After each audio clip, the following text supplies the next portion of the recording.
She helped a man with a flat tire in the rain, not knowing he was a millionaire who'd show up to propose weeks later.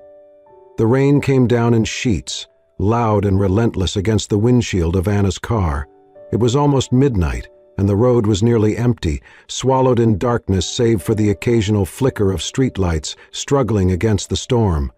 She squinted ahead, trying to see through the blur, when her headlights caught a figure on the shoulder of the road. A man, completely drenched, stood beside a sleek black car with its hazard lights blinking and one tire clearly flat. He was struggling to loosen the lug nuts, his suit soaked through, hair plastered to his forehead. It was the kind of night no one should be out in, let alone changing a tire. Anna pulled over without hesitation, her tires crunching on the wet gravel. She grabbed her raincoat from the back seat, shoved the door open, and stepped out into the cold downpour.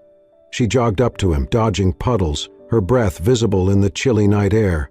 "Hey," she called out, raising her voice above the wind. "Are you okay?" The man looked up, startled, water dripping from his chin. His eyes were tired, wary, as if he hadn't slept in days. "I'm fine," he replied, though clearly he wasn't. His hands were trembling from the cold. She glanced at the flat tire and then at the tool in his hand. "That wrench won't work with these lug nuts. You need the right key." He sighed, dropping the wrench in defeat. "I called roadside assistance 2 hours ago. They said they'd come. No one did. I didn't think anyone would stop. I don't look very trustworthy out here like this, I guess." Anna gave him a quick once-over. Expensive watch, Italian leather shoes, but he looked hollow. Not dangerous, just lost. "Lucky for you, I've changed more than a few tires," she said, heading back to her car. From her trunk, she pulled out a toolkit, flashlight, and an old tarp. When she returned, he was still standing there, half shivering, unsure of what to say. Anna crouched down, positioned the flashlight between her teeth, and went to work. "You really don't have to do this," the man said, his voice softer now. Anna didn't look up. "If I don't, you'll be out here until morning. Besides, I've had a long shift, and I need to do one last good thing today." He crouched beside her. "You're a nurse?" "Yep. Night shift, geriatric wing. Lots of diapers, bad jokes, and the occasional thank you." He chuckled under his breath. It was the first time his expression lightened. "You don't even know my name." "Don't need to," she said, twisting a lug nut loose. "Helping someone doesn't require a resume." The rain poured harder. Her hands were slick with water and mud, but she kept working until the new tire was on and secure. She stood up, wiping her hands on her soaked jeans. "There, should hold up until you can get it properly replaced."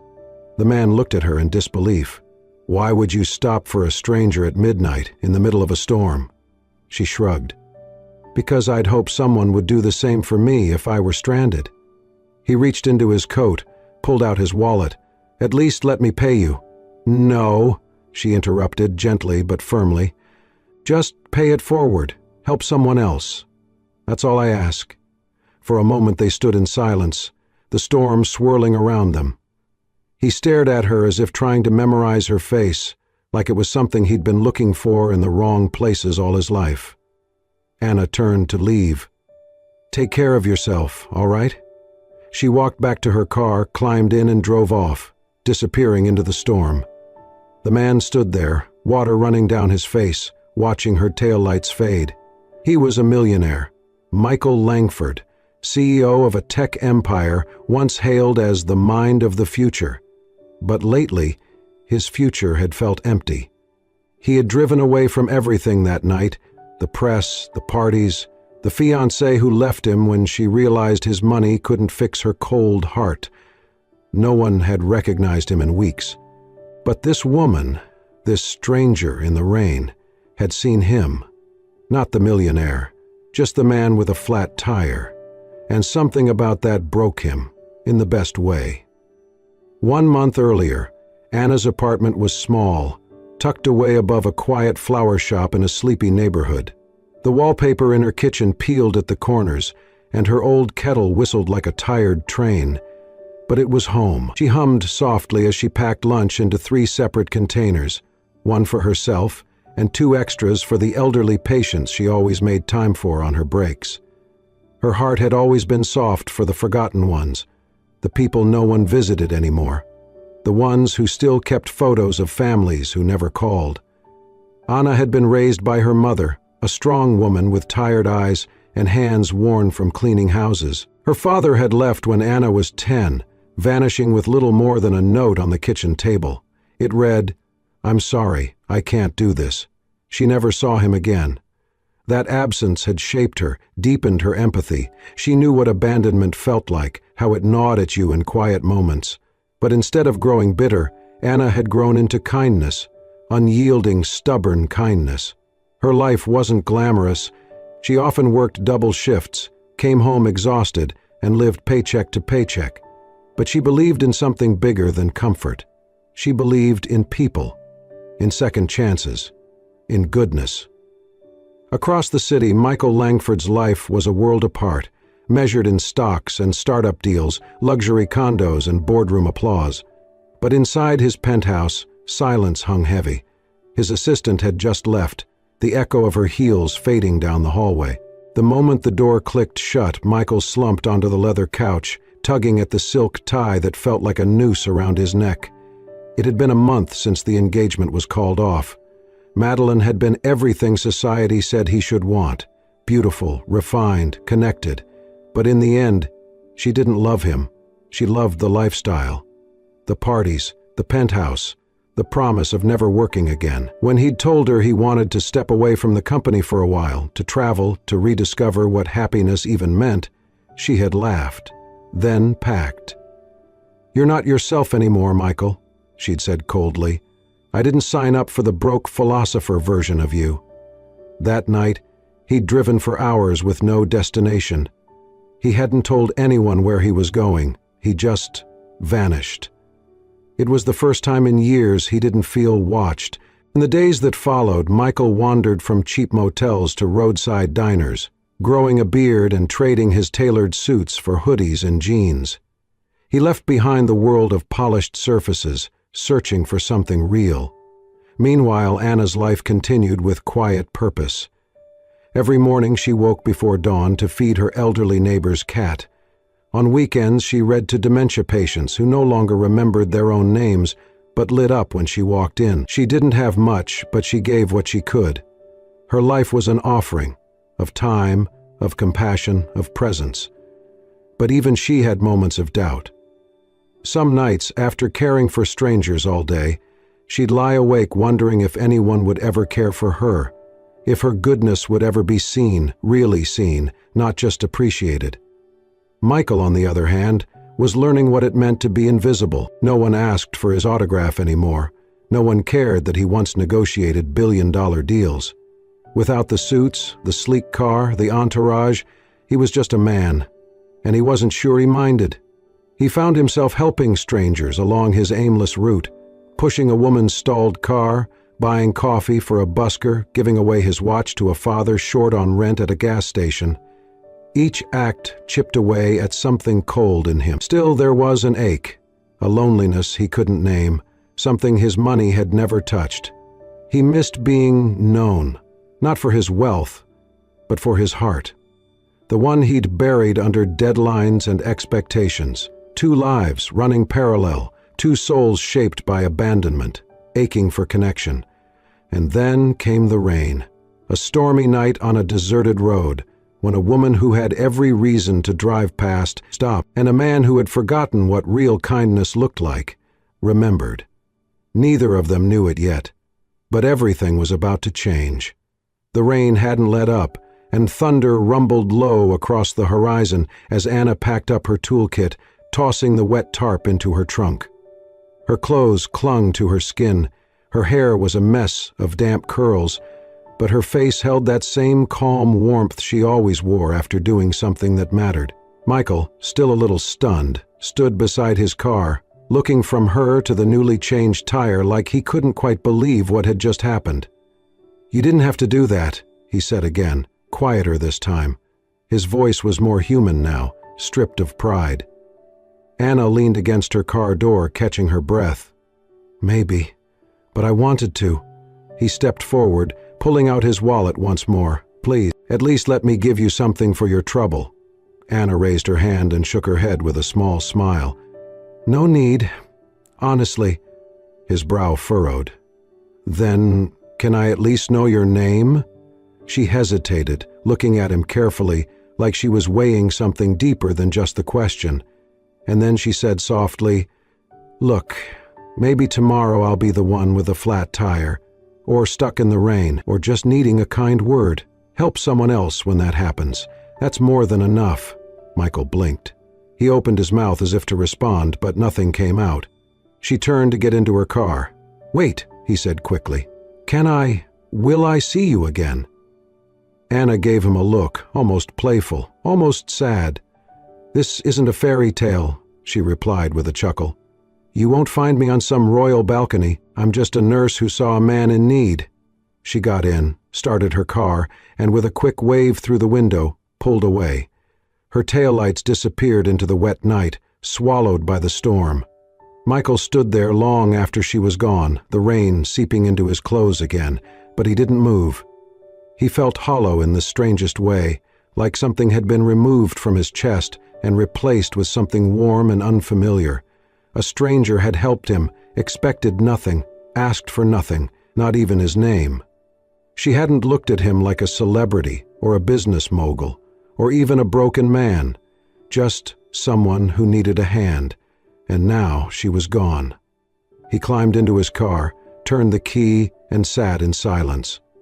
Her voice echoed in his mind. Help someone else when that happens. That's more than enough. Michael didn't know her name. He didn't know where she lived, or what kind of music she liked, or if she had a dog or a cat or someone waiting for her at home, but he knew he had to find her. He drove aimlessly that night, unable to concentrate on anything else. Her eyes, her voice, the way she moved, confident, kind, a little tired but still giving, had carved something into him. By the time morning broke through the storm, he was already planning. First, he went back to the spot they'd met, trying to remember her car. Dark blue sedan, older model, maybe a Toyota. He noted the security cameras at the nearby gas station, thinking maybe, just maybe, he could track her plate. He'd never done anything like this. Michael had always been the one chased, by investors, journalists, people hungry for a piece of his empire. But this wasn't about possession, it was about connection. He needed to thank her, needed to tell her she'd reminded him of something he thought he'd lost forever. Hope. That people could be good without expecting a reward. Back in his apartment, still damp and exhausted, he found himself staring out at the skyline. The city looked different now. Too tall, too cold. He thought of her again. The way she smiled with her whole face. The way she didn't flinch at the rain or his silence. Who was she? He didn't know it yet, but he would turn the city inside out to find her. This wasn't about fate anymore. It was about choice, and he had just made his. The next morning, Michael was back on that same rain-slicked stretch of road, his eyes scanning every detail he could remember. It was quieter now, the storm long gone, replaced by the soft gray light of early dawn. He pulled over where Anna had stopped the night before and stood in silence for a moment. "Where did you come from? Where did you go?" He retraced the road in both directions, looking for gas stations or businesses that might have caught something on camera. After visiting 3 spots, he found a small 24-hour gas station about a mile down the road. Inside, the clerk, a sleepy young man nursing a coffee, looked up as Michael walked in. "I was here last night.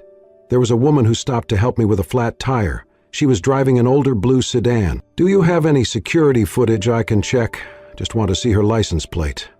The clerk narrowed his eyes, skeptical. "You know how weird that sounds, right?" Michael gave a soft, almost embarrassed laugh. "Yeah, I know. But she helped me when I really needed it. And I didn't get her name. I just want to say thank you."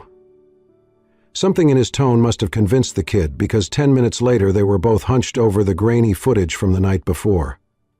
"There," Michael pointed as Anna's car pulled into view, headlights cutting through the storm. The clerk paused the video and zoomed in on the license plate, barely visible but just legible enough. Michael scribbled it down like it was a lottery number. By noon, he had pulled every string he could think of to track the car's registration. A few calls, a couple favors, and finally he had a name: Anna Reed. His heart stuttered when he heard it spoken aloud by a friend in the DMV office. It sounded so normal, so real. His next step was the hospital. St. Joseph's Community Medical Center, listed as her employer in the registry.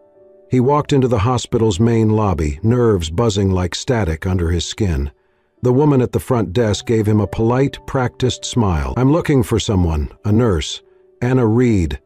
I don't have an appointment or anything, I need to talk to her." The receptionist checked her screen. "I'm sorry, Mr. Langford," he replied automatically. She tilted her head slightly. "She's not in today. Actually, she's taken a 2-week leave. Family emergency, I think. Something about her mother being ill." Michael blinked. "Do you know where she went?" "I'm afraid I can't give out personal information about our staff." "Of course not." He nodded slowly, thanked her, and stepped back outside. The wind had picked up again. This time it wasn't rain, but a bitter chill that slipped under his coat. He stood on the sidewalk, cars passing, the hospital towering behind him like a wall he couldn't climb. She was gone. The moment that thought settled in, a weight pressed down on him. He'd come so close, tracked a name, a place, a lead, and now she was out of reach again. 2 weeks might as well have been forever. He didn't even know where she'd gone, some small town, he guessed, wherever her mother lived. But how could he find her without prying too deeply, without crossing a line she never gave him permission to cross? The whole world suddenly felt too wide. The city, the streets, the noise, none of it mattered. He didn't care about work, emails, deals. All he could think about was the way she'd smiled through the rain, hands covered in grease and mud, just helping. Michael sat on a bench outside the hospital, running a hand through his hair. He had spent years chasing things that glittered, but now, for the first time, he had found something that glowed, and he'd let it slip away.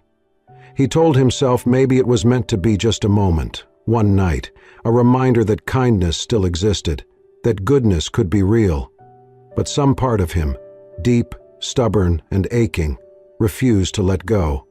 Still, for now, she was gone, and Michael, who had once believed he could control anything, could only sit and wait in the quiet, with nothing but her name and the echo of her voice in the rain. The leaves had begun to turn. Golden reds and fading yellows danced in the crisp autumn wind as Michael pulled into the small parking lot of Meadowbrook Senior Living Center. It was a modest facility on the outskirts of town, surrounded by pine trees and quiet streets. Far removed from the towering skyline he once called home. His Uncle Harold had recently been moved there for recovery after a minor stroke. Michael hadn't visited in months, caught up in the whirlwind of business and, more recently, heartbreak. But something inside him, perhaps softened by a rainy night and a certain stranger, told him it was time to show up. He signed in at the front desk and followed the nurse's directions down a softly lit hallway. As he passed the open doors, gentle voices floated from the rooms, chatter, laughter, the faint sound of music from a bygone era, and then he saw her, Anna. She was kneeling beside an elderly woman in a wheelchair, adjusting a blanket over her knees. Her voice was low and kind, her hand resting gently on the woman's shoulder. The smile on her face was real, the same one that had stayed with Michael through every sleepless night since that storm. For a moment he forgot how to breathe. She hadn't seen him yet. She stood, brushing hair from her face, and turned toward the hallway. Their eyes met. Time stopped. Anna froze mid-step, eyes wide, lips parted in surprise. Her hand instinctively reached up to tuck a strand of hair behind her ear. She blinked, almost as if she thought she was imagining him. Michael stepped forward, offering a hesitant, hopeful smile. "I wasn't expecting to see you here," he said gently. Anna found her voice, though it came with a trace of disbelief. "Neither was I. Expecting to see you." He glanced down the hall. "My uncle's here, Harold Langford. I come when I can, but not often enough." Anna nodded slowly. Her eyes softened, though there was still caution in them. "I volunteer here on weekends," she said. "It helps me stay grounded." Michael chuckled. That sounds exactly like you. She tilted her head. You barely know me. He looked at her, more serious now. I think I know enough to know I'd like to. There was silence between them. Not uncomfortable, but charged, full of unspoken things. He cleared his throat. Would you maybe have time for coffee? There's a place just around the corner. I'd really like to hear about everything I missed, starting with your name, properly this time. Anna hesitated. Then, with the faintest smile tugging at her lips, she said, Give me 15 minutes. They sat in a quiet corner of the cafe, 2 steaming mugs between them. The world outside moved on, but in that moment neither noticed. Michael told her about the night after they met, how he couldn't stop thinking about her, how he'd searched for her and eventually found her name. He told her about the hospital and how she had just vanished. Anna listened, surprised, touched, a little overwhelmed. I didn't think I'd left that much of an impression. You did, he said simply. You reminded me of who I used to be, who I wanted to be. She looked down, stirring her coffee. Most people don't look twice at a tired nurse in the rain. I did, he replied, eyes never leaving hers. And I still do. There it was, something delicate and unspoken settling between them. She didn't know what this was, not yet, but the weight she'd carried for years felt just a little lighter, and maybe, just maybe, this wasn't chance after all. Maybe some storms really do lead you somewhere brighter. It started with a simple scroll. Anna sat on her worn couch one quiet evening, sipping chamomile tea, her phone resting against her knees. Out of idle curiosity, she typed Michael's full name into the search bar. What she found made her stomach twist. Page after page filled her screen. News articles, interviews, business accolades. Michael Langford, tech mogul, founder and CEO, net worth estimated in the hundreds of millions. There was even a glossy photo of him with a woman in a designer gown on his arm. His former fiancée, according to the caption. Anna's breath caught. Her tea sat untouched. She'd never Googled him before.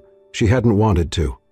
Everything between them had felt real, unscripted, simple, and maybe, just maybe, she'd liked believing he was just a man who'd needed help on a rainy night. Someone who saw her not as a nurse or a fixer, but just as Anna.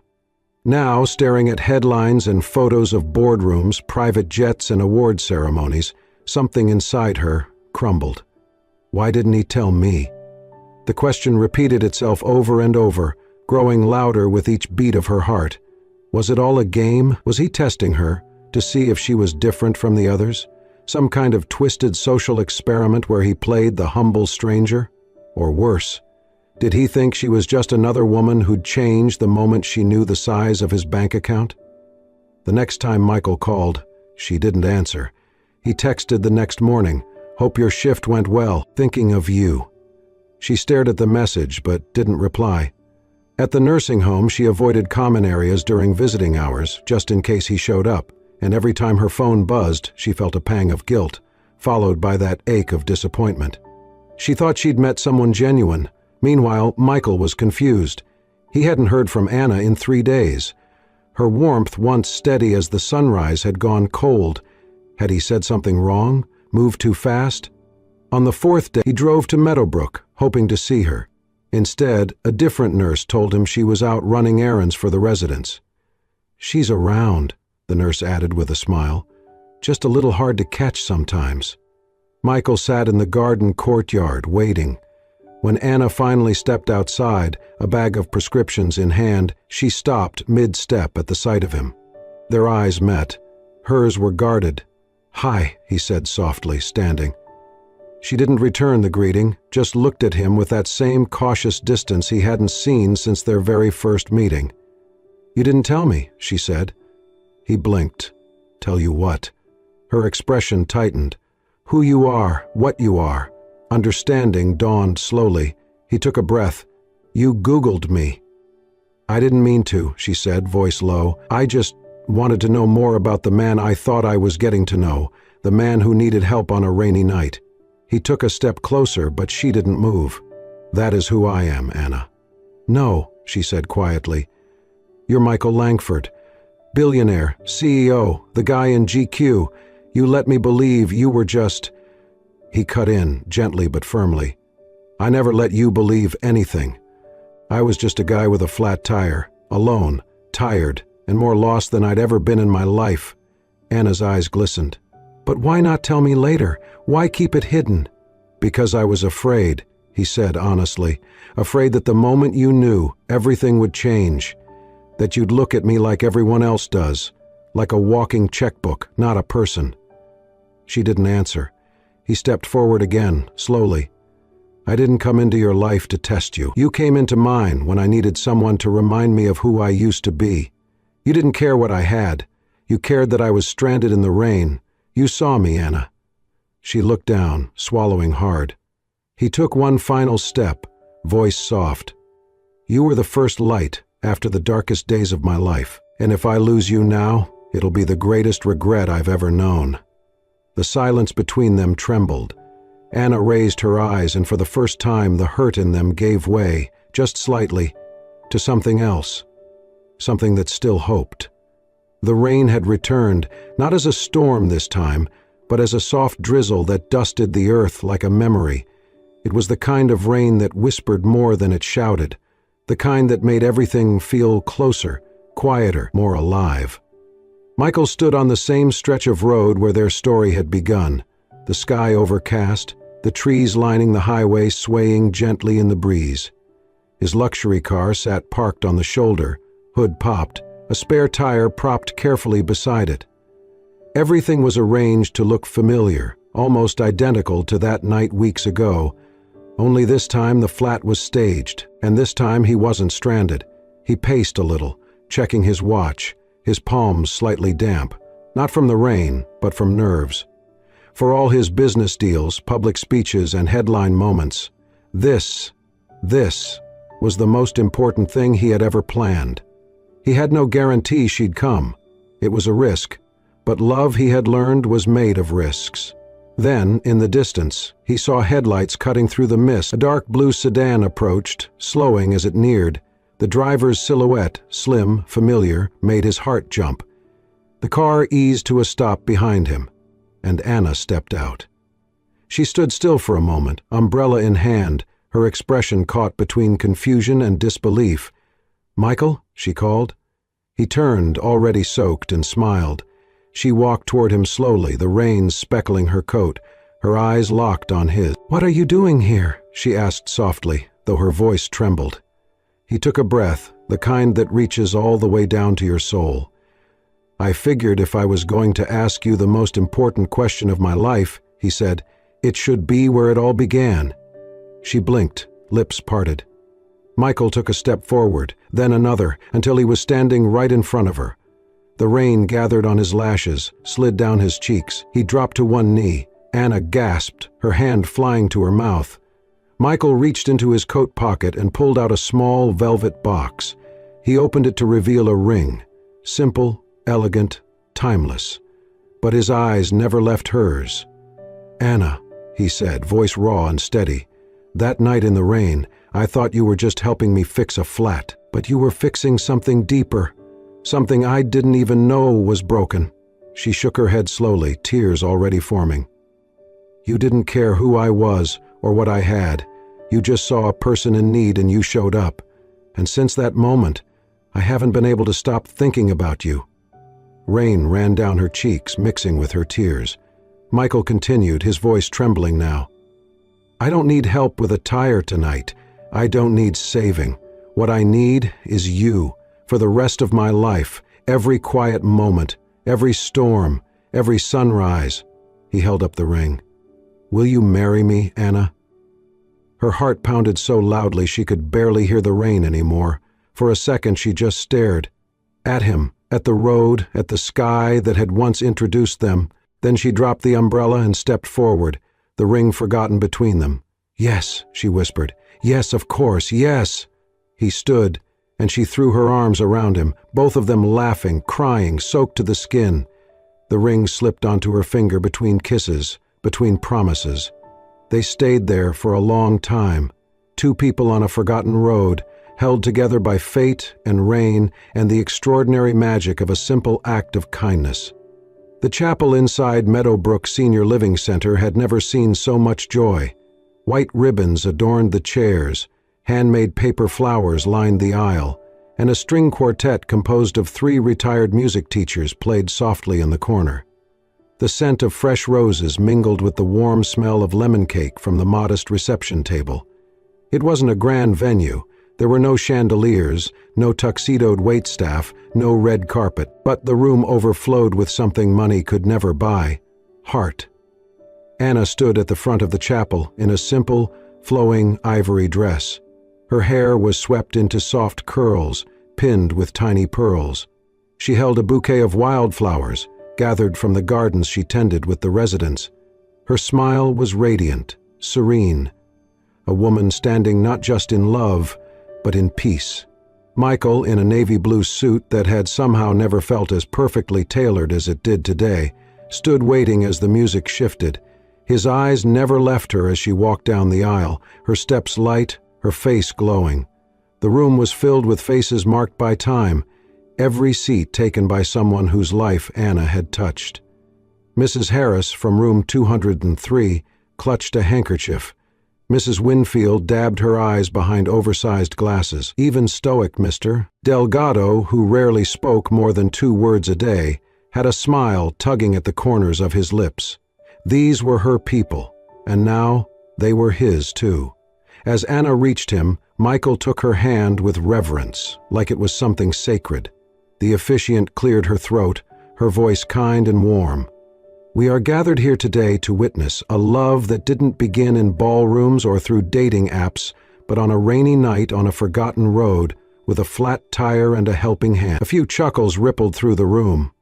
When it came time for vows, Michael turned to Anna, his hands trembling slightly as he held hers. "I spent years believing love was something to be earned, proven, negotiated," he began, his voice thick. "But you showed me that love is something you give, freely, fearlessly." He paused, breathing deeply. "That night I was lost, not just on the road but in my life. You didn't just help me fix a flat tire, you helped me find my way back to myself. You are my compass, my calm, my hope. I vow to spend the rest of my life becoming the man worthy of the woman who stopped in the rain." There wasn't a dry eye in the room. Anna, already teary, smiled as she took a breath. "I never imagined that pulling over that night would lead me here," she said. "You were just a stranger in the rain. I didn't know your name, I didn't know your story, but something told me you needed kindness." She squeezed his hand gently. "And now I know the truth.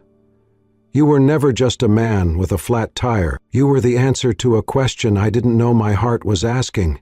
She leaned closer, her voice a whisper only he could hear. "Who would have thought a flat tire would lead me to a love for life?" Michael laughed softly through tears. When the officiant pronounced them husband and wife, the room erupted into applause. The residents cheered, a few nurses wiped their eyes, and someone in the back whistled. They shared their first kiss as husband and wife beneath twinkling fairy lights strung by volunteers, and then Michael held out his hand. "May I have this dance, Mrs. Langford?" Anna giggled. "You may, Mr. Langford."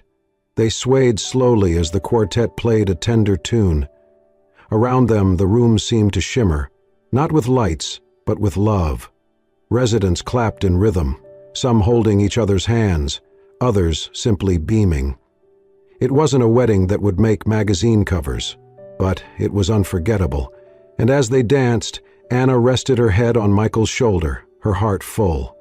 Across the room, someone snapped a photo, a moment frozen in time, the girl who gave without expecting, and the man who finally understood what it meant to be truly rich. A small wooden sign placed near the guest book captured the spirit of the day in simple words. Sometimes, helping someone doesn't just change their life, it changes your own. And for Anna and Michael, it had changed everything. Forever. Sometimes it's not the grand gestures that change our lives, but the quiet, selfless moments when we choose to help a stranger in the rain. Anna didn't stop that night expecting anything in return. She stopped because kindness was who she was. And Michael?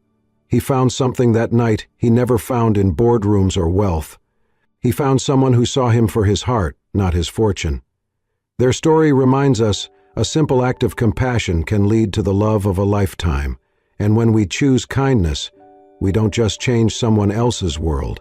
Sometimes we change our own.